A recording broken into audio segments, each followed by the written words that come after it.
अगर आपको मेरी वीडियोस अच्छी लगती है तो लाइक और शेयर करना, और हाँ, कमेंट कर ज़रूर बताना। और ऐसी ही नई नई लेटेस्ट वीडियोस देखने के लिए हमारे चैनल को सब्सक्राइब भी कर देना। स्टोरी की स्टार्टिंग में हम देखते हैं किन मिस्टर गू को उसे छोड़ने को बोल रही थी, बट वो उसे जबरदस्ती करने लगा था। तभी किन की आइज खुल जाती हैं। ज़ाओबा पूछता है, मॉम क्या आपको फिर से वही डरावना सपना आया? वो बात टाल के उसे स्कूल छोड़ने चली जाती है। इधर कंपनी के सीईओ मिस्टर गू को पता चलता है कि उसका एक बेटा भी है। स्कूल में एक लड़का ज़ाओबा से बिना बात के लिए लड़ रहा था और कहता है, पता है मेरा डैड कौन है? तू तो जंगली का जंगली रहेगा, तभी तो तेरे डैड ने तुझे छोड़ दिया। ज़ाओबा गुस्से से उसे धक्का मार देता है। किन को स्कूल से फोन आता है तो वो जल्दी जल्दी जाने लगती है, क्योंकि ज़ाओबा ने इस पर तीसरी बार स्कूल में फाइट की थी। रास्ते में न्यूज आ रही थी कि सुना है मिस्टर गू का एक इलेजिटिमेट बेटा भी है। तो किन को फिर उस इंसिडेंट की याद आने लगती है और वो थोड़ा डरी हुई लग रही थी। ग्रैंडमा मिस्टर गू को अपने ग्रैंडसन को घर लाने को ऑर्डर दे देती हैं, तो वो हाँ कर देता है। टीचर बताती है कि तुम्हें उस लड़के के मॉम डैड से माफी मांगनी पड़ेगी। किन हाँ कर देती है तो ज़ाओबा मॉम से सॉरी बोलता है। वो पूछती है, तुम अभी सिर्फ किंडरगार्टन में हो तो इतनी फाइट्स क्यों करते हो बेटा? इसलिए कल उस लड़के से माफी मांगना। ज़ाओबा वाज लाइक, बिल्कुल भी नहीं, मैं उससे माफी नहीं मांगूंगा, क्योंकि वो बोल रहा था कि मैं जंगली हूँ और इसलिए डैड मुझे छोड़ के चले गए। पर उसे रोता देख कहता है, सॉरी मॉमी, मैं फिर से कभी ये नहीं करूंगा। किन उसे हक करके सोचती है, मैं तुम्हें लाइफ तो दे सकती हूँ पर एक कंप्लीट घर नहीं दे पाई। मिस्टर गू की मॉम कहती है, उस बच्चे की मॉम को भी ले आना, बच्चा भी छोटा है तो वो इतनी जल्दी अपनी मॉम से दूर नहीं रह पाएगा। मिस्टर गू हाँ करके चला जाता है। ग्रैंडमा कहती है, उस जैसी लड़कियाँ जो किसी के भी बेड में घुस जाती हैं, वो हमारे घर में घुसने के लायक नहीं। मॉम कहती है, जैसी बच्चा हमारे साथ रहने लग जाएगा हम बाद में बच्चे की माँ को दूर भेज देंगे। इधर स्कूल में वो लड़का अपने मॉम डैड को ले आता है। किन ज़ाओबा की तरफ से उनसे माफी मांगती है, पर लड़के की मॉम कहती है, तुझे क्या लगता है तेरी सॉरी से बात बन जाएगी? तुमने मेरे प्रिंस को हर्ट किया है।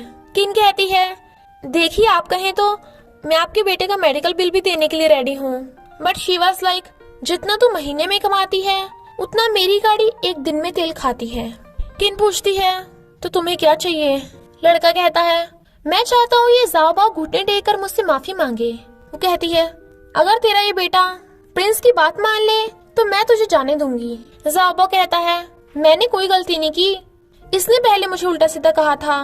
वो कहती है, तुझे पता है तेरे बॉस को हम अच्छे से जानते हैं, तो तेरा क्या होगा? इधर ग्रैंडमा कहती है, उस टाइम उस किन की फैमिली बैंकरप्ट हो गई थी, इसलिए उसने मिस्टर गू को फंसाया था, मैं उसे घर में भी नहीं घुसने दूंगी। मॉम कहती है, बट वो बच्चा हमारे खानदान का है। ग्रैंडमा कहती है, तुम इतना श्योर कैसे हो कि वो मिस्टर गू का ही बेटा है? मॉम कहती है, देखिए ग्रैंडमा, ज़ाओबा बिल्कुल बचपन के मिस्टर गू जैसा दिखता है। ग्रैंडमा कहती है, यानी उस किन ने हमारे वारिस को छुपा के रख रखा था, अब देखना मैं उसे चैन से जीने नहीं दूंगी। ज़ाओबा माफी मांगने से मना कर रहा था और मिस्टर गू उनकी बातें सुन रहा था। किन कहती है, तुम और तुम्हारा बेटा हमारी माफी के लायक नहीं है और मुझे जॉब की धमकी मत दो, मैं दूसरी ढूंढ लूंगी। वो कहती है, तेरी हिम्मत कैसे हुई और तुझे क्या लगता है तुझ जैसी कैरेक्टरलेस को कोई मुंह उठा के रख लेगा? लड़के का फादर कहता है, सोच समझ के बोल, वरना कल से तेरा बेटा स्कूल में भी नहीं जा पाएगा और ना ही तू जॉब पे। ज़ाओबा कहता है, मॉम मैं इनके आगे घुटना टेक लेता हूँ। वो कहती है, नहीं बेटा तुम सही हो तो तुम्हें माफी मांगने की जरूरत नहीं। और ज़ाओबा को लेके जाने लगी थी, बट वो उसे घेर लेते हैं और लड़की की मॉम किन के थपड़ा मारने वाली थी, पर ज़ाओबा उसके हाथ पे काट लेता है, तो वो चिल्लाती हुई उसे किक करने वाली थी। किन ज़ाओबा को बचाने लगती है, तभी मिस्टर गू आकर कहता है, किसकी इतनी हिम्मत कि मेरे बेटे को टच करेगा? किन हैरान जबकि ज़ाओबा कंफ्यूज था। वो कहती है, ये घिसा पिटा बच्चा तुम्हारा बेटा कैसे हो सकता है? लड़का कहता है, इस जंगली लड़के का तो कोई डैड है ही नहीं। बट मिस्टर गू को देख उसका फादर उसे धो डालता है। वो कहती है, तुम पगला गए हो क्या? अपने प्रिंस को गिरा डाला, वो भी इस जंगली के लिए? बट वो उसके थपड़ा लगा डालता है और कहता है, ये मिस्टर गू है मेरे बॉस। ज़ाओबा हैरानी से मिस्टर गू को देख रहा था। मिस्टर गू कहता है, लगता है तुम्हें तुम्हारी जॉब पसंद नहीं आ रही। फादर कहता है, जल्दी उठो, ज़ाओबा से माफी मांगो। वो कहता है, मैं अब ज़ाओबा को घुटने टेकने के लिए नहीं कहूंगा। वो कहती है, सॉरी किन, मैंने तुम्हें उल्टा सीधा बक दिया था, मुझे माफ कर दो, मैं ही इसके फादर को बहाने से लेके आई थी, इनकी कोई गलती नहीं है। मिस्टर गू वाज लाइक, अब आए ना लाइन पे। नेक्स्ट सीन में किन ज़ाओबाओ को लेके भाग रही थी। वो पूछता है, मॉम आपने उन अंकल को हमारी हेल्प के लिए बुलाया था, थैंक यू। वो अंकल कितने हैंडसम डैड हैं। किन को याद आता है ज़ाओबाओ उससे हमेशा अपने डैड के बारे में पूछता था, तो वो हमेशा बात टाल देती थी। घर जाते टाइम ज़ाओबाओ एक कार को देख कहता है, मॉम वो देखो हैंडसम कार इधर आ रही है। वो कहती है, मॉम अभी जल्दी में है, तुम पहले घर जाओ। तो वो चला जाता है। एक आदमी कार से निकलकर बताता है कि मैं मिस्टर गू का असिस्टेंट हूँ और मिस्टर गू यहाँ ज़ाओबाओ को वापस ले जाने आए हैं। वो कहती है, मुझे मंजूर है पर मेरी कंडीशन है। असिस्टेंट कहता है, बॉस किन लिटिल मास्टर को देने के लिए रेडी है। वो कहता है, तो अभी के अभी उसके बैंक में पैसे ट्रांसफर कर दो जितने वो मांग रहे हैं। असिस्टेंट कहता है, पर उसकी कंडीशन है कि वो 2 महीने तक लिटिल मास्टर के साथ रहेगी और फ्यूचर में भी उनसे मिलती रहेंगी। ही वाज लाइक, सिर्फ यही बात? वो कहता है, हाँ, किन ने पैसों की बात नहीं की। तो मिस्टर को उन दोनों को अभी के अभी घर ले जाने का ऑर्डर दे देता है। ज़ाओबाओ उन्हें देख के कहता है, मॉम ये तो वही कल वाले हैंडसम अंकल हैं, क्या ये आज फिर से मेरे डैडी बनेंगे? किन कहती है, मैंने उन्हें नाटक करने के लिए नहीं कहा था, वो सच में तुम्हारे डैडी हैं। ज़ाओबाओ वाज लाइक, तो क्या मैं उन्हें डैडी बोल सकता हूँ? और किन की हाँ करने पे मिस्टर गू के पास आकर पूछता है, अंकल क्या मैं आपको डैडी बोल सकता हूँ? वो हाँ करता है तो कहता है, ये आखिरकार मुझे डैडी मिल गए। ग्रैंडमा उसे गोद में लेती है तो कहता है, हेलो ग्रैंडमा। तो वो बड़ा खुश होती हैं। मॉम उसे नए कपड़े दिखाने ले जाती हैं, पर ग्रैंडमा और मिस्टर गू किन को घूर रहे थे। किन भी घर के अंदर आ जाती है। Then mister Gu was like, ये मत समझ लेना कि घर में तुम्हें भी एंट्री मिल गई, वरना बाद में मुझ पे बाहर फेंकने का आरोप मत लगा देना। वो कहती है, मैं यहाँ ज़ाओबाओ के साथ 2 महीने रहने आई हूँ, तो मुझे पता है कि क्या करना है और क्या नहीं। ही वाज लाइक, ओके याद रखना वरना पछताओगी। ज़ाओबाओ नई ड्रेस पहन के कहता है, मॉम क्या मैं इसमें डैडी की तरह हैंडसम लग रहा हूँ? वो कहती है, हाँ डैडी से भी ज्यादा। ग्रैंडमा कहती हैं, ज़ाओबाओ चलो साथ में खाना खाते हैं। वो कहता है, हाँ हाँ मेरी मम्मी भी मेरे साथ खाएंगी, और उसे भी अपने साथ बिठा लेता है। मिस्टर गुस के पास बैठता है तो कहता है, डैडी मैं बहुत खुश हूँ कि हम सब साथ में हैं, वरना मैं और मम्मी बहुत बोर हो जाते थे। वो कहता है, अब से तुम हर रोज अपने डैडी के साथ रहोगे। तो ज़ाओबाओ बड़ा खुश होता है। ग्रैंडमा कहती हैं, ज़ाओबाओ तुम खाना खाओ, मुझे तुम्हारी मॉम से अकेले में बात करनी है।